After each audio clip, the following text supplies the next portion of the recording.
நண்பர்களே, இன்னைக்கு மேட்ச்சில் நம்ம சிஎஸ்கேவும் அந்த ஆர்ஆரும் மோத போகிறோங்க. இந்த மேட்ச்சில் நம்ம சிஎஸ்கே ஜெயிக்கணும்னா, ஜெயிச்சு கப்பு வாங்கணும்னா, நான் சொல்கிற இந்த 4 விஷயங்களை மட்டும் நம்ம ருத்ராஜ் கைக்வாட்டும் தோனியும் ஃபாலோ பண்ணினாலே நம்ம சிஎஸ்கே இன்னைக்கு மேட்ச்சில் ஜெயிக்கலாம், பிளே ஆஃபுக்கும் போகலாம், கப்பும் ஜெயிக்கலாங்க. அதில் நம்பர் 1ல் இருக்கிறது ருத்ராஜ் கைக்வாட். இன்னைக்கு டாஸில் ஜெயிச்சிட்டார்னா தயவு செஞ்சு சொல்கிறேன், ருத்ராஜ் கைக்வாட் பேட்டிங்கை செலக்ட் பண்ணுங்க. ஏன்னா இன்னைக்கு மேட்ச் எங்கெங்க நடக்க போகுது? ராஜஸ்தானில் இந்த கவுகாத்தி அப்படிங்கிற ஒரு ஏரியாவில் தாங்க நடக்க போகுது. அது என்னதான் ராஜஸ்தானில் விளையாண்டாலுமே நம்ம சிஎஸ்கேக்கு தான் ப்ளஸ்ஸு. சிஎஸ்கே இன்னைக்கு மேட்ச்சில் 70% ஜெயிக்கிறதுக்கு சான்ஸ் இருக்குங்க. 30% தான் ராஜஸ்தானுக்கு. இந்த ராஜஸ்தான் பிச்சு எப்படின்னு பார்த்தீங்கன்னா, ஃபஸ்ட்டு நான் பேட்டிங் செலக்ட் பண்ண சொன்னல, எதுக்காகனா ஃபஸ்ட்டு பேட்டிங் ஆடுற டீமு அதிகமாக ஸ்கோர் அடிச்சிருவானுங்க. ரெண்டாவதாக பேட்டிங் ஆடுற டீமு அதை சேஸ் பண்ண முடியாமல் நிறைய மேட்ச்களில் தோற்றுருக்காங்க அந்த பிச்சில். ஏன்னா அந்த பிட்ச் எப்படின்னா, விளையாட அந்த பிட்சோட கெப்பாசிட்டி கம்மியாயிரும். அதனால தான் சொல்கிறேன், ஃபஸ்ட்டு பேட்டிங்கில் ருத்ராஜ் கைக்வாட் நீங்கள் டாஸை ஜெயிச்சிங்கன்னா பேட்டிங்கை செலக்ட் பண்ணுங்கள்.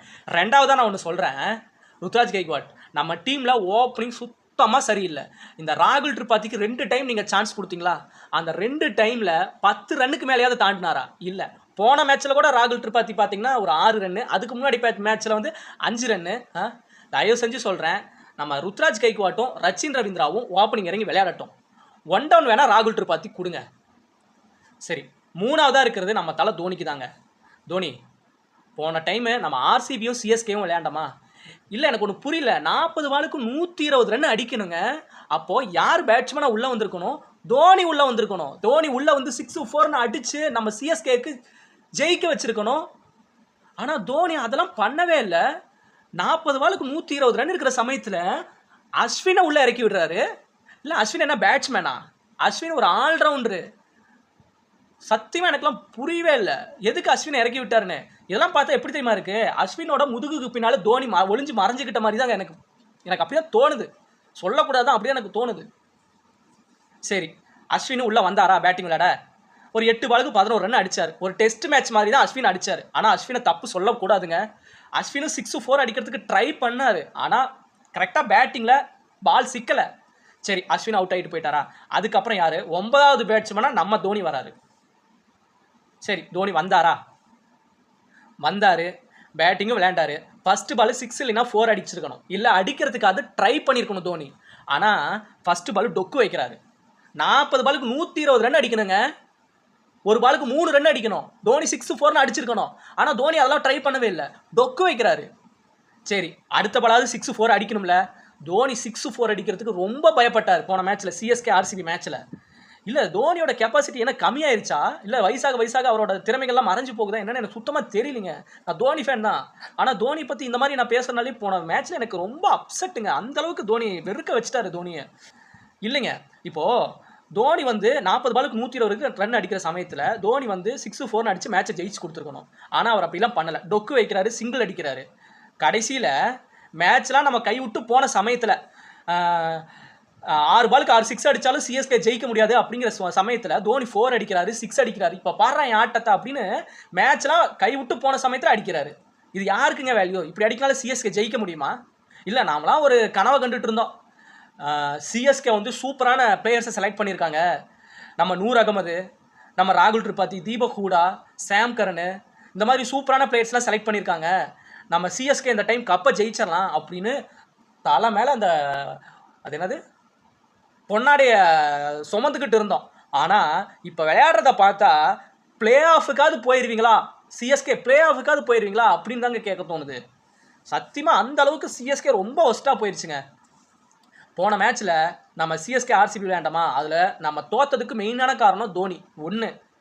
ரெண்டாவது ருத்ராஜ் கைக்வாட்டு இந்த ஓப்பனிங் பிளேயர்ஸை தயவு செஞ்சு மாற்றி விடணும். சரியா? 3வது ருத்ராஜ் கைக்வாட் தான் சொல்லுவேன். ஏன்னா ருத்ராஜ் கைக்வாட் இந்த ஸ்பின்னர்ஸை கரெக்டாக செலக்ட் பண்ணுறதே கிடையாது, அவங்களுக்கு சான்ஸும் கொடுக்கறது கிடையாது. நம்ம சிஎஸ்கே டீமில் அஸ்வின் எவ்வளோ எக்ஸ்பீரியன்ஸான பவுலரு, அவரையெல்லாம் யூஸ் பண்ணுறதே இல்லை.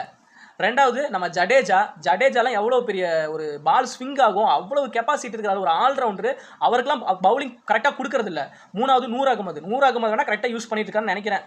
போன டைம் கூட நூர் அகமது 4 ஓவர் போட்டு 3 விக்கெட் எடுத்திருந்தாரு. இன்னைக்கு மேட்ச்சில் மட்டும் சிஎஸ்கே ஆர்ஆர் விளையாட போகிறோமா? அந்த மேட்ச்சில் நம்ம சிஎஸ்கே ஜெயிக்கணும்னா இந்த நூர் அகமது, இந்த ஜடேஜா, அஸ்வின் இந்த மாதிரி ஸ்பின்னர் பவுலருக்கு பவுலிங்கை பாலை கொடுங்க, அவங்களுக்கு ஓவர்ஸை நிறையா போட்டு விடுங்க. ஏன்னா இன்றைக்கி விளையாட போகிறது ஒரு ஸ்பின்னருக்கு ஏற்ற பிச்சு. அதனால் இந்த 3 பேருக்கும் பவுலிங்கை கொடுங்க, நிறைய ஓவர்ஸ் போட விடுங்க. கண்டிப்பாக இன்றைக்கி நம்ம சிஎஸ்கே ஜெயிக்கலாங்க. ஆனால் தோனி தாங்க ரொம்ப அப்செட் பண்ணிட்டாரு போன மேட்ச்சில். தோனி ஃபேனாக என்னை வெறுக்க வச்சுட்டாருங்க.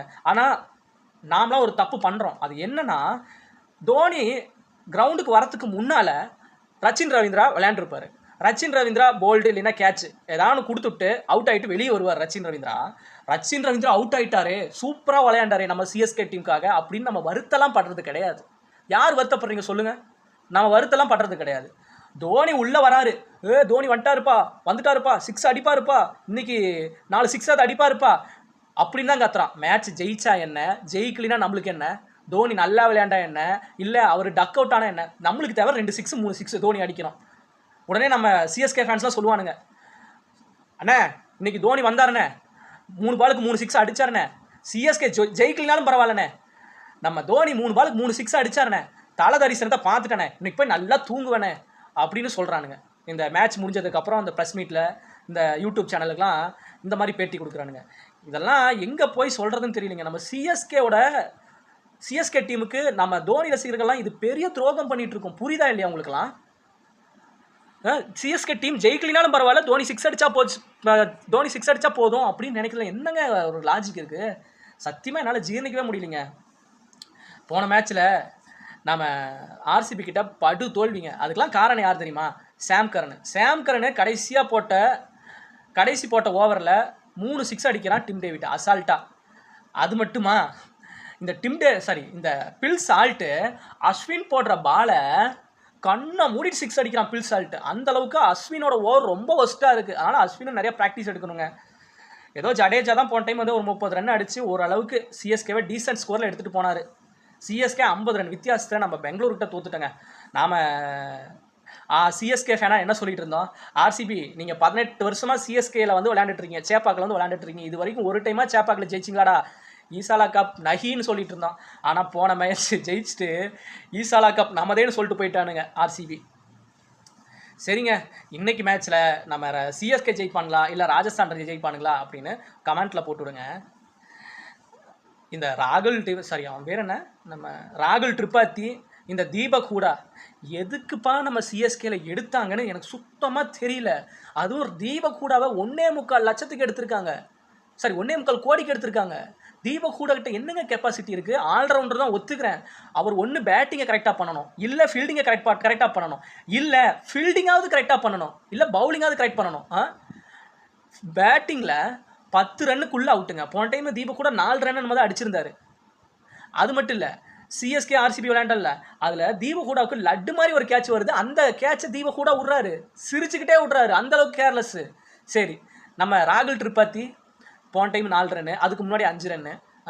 ராகுல் திரிபாதிக்கெலாம் எதுக்குங்க பேட்டிங்க ஓப்பனிங் இறக்கி விட்டுறீங்க? அவருக்குலாம் என்னங்க கெப்பாசிட்டி இருக்குது? ராகுல் திரிபாதியில் வெளியே போக சொல்லிட்டு நம்ம விஜய் சங்கருக்கு சான்ஸ் கொடுங்க. நம்ம தமிழ் பையன் தானே, அவருக்குலாம் சான்ஸ் கொடுங்க. நான் எத்தனை வீடியோவில் சொல்கிறதுன்னு எனக்கே தெரியலிங்க.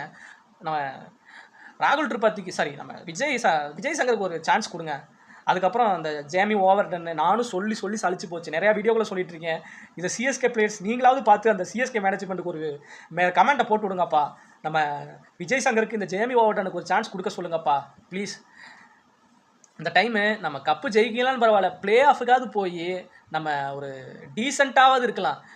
பிளே ஆஃபுக்கு போகலைன்னா வச்சுக்குவேன், ஆர்சிபி வச்சு செஞ்சுருவாங்க நம்ம சிஎஸ்கேவை. ஏன்னா நம்ம சிஎஸ்கே அந்தளவுக்கு ஆர்சிபியை நம்ம வச்சு செஞ்சுருக்கோம். ஆனால் ஆர்சிபி சூப்பராக மூவ் பண்ணிகிட்ருக்காங்க. 2 மேட்ச் விளையாண்டாங்க, 2 மேட்ச்சும் ஜெயிச்சிட்டாங்க. இல்லை இப்போ வந்து ஆர்சிபி ஜெயிக்கிறாங்க, இந்த பக்கம் குஜராத் டைட்டன்ஸ் ஜெயிக்கிறாங்க. இதுக்கெல்லாம் காரணம் என்ன தெரியுமா? அவங்களோட ஓப்பனிங் சூப்பராக இருக்குது. நம்ம மும்பை தோக்குறோம், சிஎஸ்கேவும் தோக்குறோம். அதுக்கெல்லாம் காரணம் என்ன? நம்ம ஓப்பனிங் பேட்ஸ்மேன்கள் சரியில்லை. உதாரணத்துக்கு ஒன்று சொல்கிறேனே, குஜராத் டைட்டன்ஸில் நம்ம சுப்மன் கில் இருக்கார், நம்ம சாய் சுதர்ஷன் இருக்கார், ஜோஸ் பட்லர் இருக்கார். இந்த 3 பேட்ஸ்மேன்களும் ஸ்டார்டிங்கில் சூப்பராக விளையாடுறாங்க. போன மேட்ச்சில் நம்ம சாய் சுதர்ஷன் 63 ரன்னுப்பா, நம்ம சுப்மன் கில்லு ஒரு 40 ரன்னு, அதுக்கப்புறம் ஜோஸ் பட்லரு அவர் ஒரு 40 ரன் அடித்ததுனால ஒரு சூப்பரான ஸ்கோரை பவர் பிளேக்குள்ளேயே கொண்டு வந்து நேற்று மும்பையை தோக்கடிச்சிட்டாங்க. இந்த பக்கம் வாங்களேன், நம்ம சரி நம்ம ஆர்சிபியில் பில் சால்ட்டு போன மேட்ச்சில் 32 ரன் அடிக்கிறாரு. நம்ம கோலி 30 ரன் அடிக்கிறார். இவங்க 2 பேரும் சேர்ந்து ஒரு 60 ரன் 70 ரன் கொண்டு வந்துடுறாங்க. அதுக்கப்புறம் தான் அடுத்த பேட்ஸ்மேன் ரஜத் பட்டி இதெல்லாம் வந்து மேட்சை முடிக்கிறாங்க. டிம் டேவிட்லாம் ஃபினிஷ் வந்து மேட்சை முடிக்கிறாங்க. இந்த மாதிரி ஓப்பனிங் நல்லா இருக்குது. அதனால வந்து இந்த ஆர்சிபி ஜெயிக்கிறாங்க, இந்த குஜராத் டைட்டன்ஸ் ஜெயிக்கிறாங்க. நம்ம சிஎஸ்கேல ராகுல் Tripathi batting worst, Ruturaj Gaikwad batting worst. Mumbai இந்தியன்ஸில் ஐயோ அதெல்லாம் எப்படி தான் சொல்கிறதுன்னு தெரியல. ஃபஸ்ட்டு மேட்ச்சில் ரோஹித் சர்மா முட்டை, போன மேட்ச்சில் 8 ரன்னு. இந்த பக்கம் வாங்களேன், இப்போ வேறு என்ன நம்ம இப்போ புதுசாக ஒருத்தங்க ரியான் ரிச்சர்ட்சனா ரிக்கல்டனா கமெண்ட்டில் போடுங்க. அந்த ரியானு போன மேட்ச்சில் 8 ரன்னு, அதுக்கு முந்தின மேட்ச்சில் ஒரு 4 ரன்னு 5 ரன்னோ. அதனால் சிஎஸ்கேலையும் மும்பை இந்தியன்ஸ்லையும் ஓப்பனிங் சரியில்லைங்க. அதனால தான் தோற்றுக்கிட்டே இருக்குங்க. இதுதான் மெயின் ரீசனு. சரிங்களா? இந்த டைமு சிஎஸ்கே இன்னைக்கு மேட்ச்லேயாவது ஓப்பனிங் வந்து ருத்ராஜ் கெய்க்வாட்டும் நம்ம ரச்சின் ரவீந்திராவை இறக்கி விட்டு அடுத்த பேட்ஸ்மேனாக ராகுல் திரிபாதியை இறக்கி விடுறது பெஸ்ட்டு. என்னை கேட்டால் ராகுல் திரிபாதி தீபக் கூடவே சிஎஸ்கேலேருந்து தூக்கிடலாம். அந்தளவுக்கு வெறுக்க வச்சுட்டானுங்க 2 பேரும் சேர்ந்து. அது மட்டும் இல்லைங்க, இன்றைக்கி நம்ம யார் கூட விளையாட போகிறோம்? ஆர்ஆர் கூட. ஆர்ஆரும் தோற்றுக்கிட்டே தான் வரானுங்க. இருந்தாலும் ஓப்பனிங் ஓரளவுக்கு நல்லா இருக்குங்க. நம்ம சாம்சனு அதுக்கப்புறம் ஜெய்ஸ்வால் ஓரளவுக்கு டீசெண்டாக ரன்னை ஸ்கோர் பண்ணுறாங்க. பவுலிங்கே பேசிங்கன்னா ராஜஸ்தானில் வந்து ஆர்ச்சரோட பவுலிங்லாம் பெருசாக எடுபடுறதே இல்லைங்க. போன டைம் கூட பார்த்திங்கன்னா நம்ம இவங்க எஸ்ஆர்ஹெச்சில் இவர் இஷான் கிஷனும் டிராவிஸ் ஹெட்டும் 4 ஓவர் போடுறாரு ஆர்ச்சரு. அந்த 4 ஓவரில் 76 ரன் அடிக்கிறாங்க. அந்த அளவுக்கு போட்டு சாத்துன்னு சாத்திட்டாங்க. சரிங்க, இன்றைக்கி சிஎஸ்கே ஜெயிக்குமா இல்லை ஆர்ஆர் ஜெயிக்குமா அப்படின்னு கமெண்ட்டில் போடுங்க. இந்த வீடியோ உங்களுக்கு பிடிச்சிருந்தா மறக்காமல் லைக் பண்ணுங்கள், கமெண்ட் பண்ணுங்கள், சப்ஸ்கிரைப் பண்ணிக்கோங்க, ஷேர் பண்ணுங்கள். அடுத்த ஒரு வீடியோவில் நான் உங்களை மீட் பண்ணுறேன். பாய் மக்களே. நெகட்டிவ் கமெண்ட் மட்டும் போடாதீங்க, தயவு செஞ்சு பாசிட்டிவ் கமெண்ட்ஸ் போடுங்க. பாய்.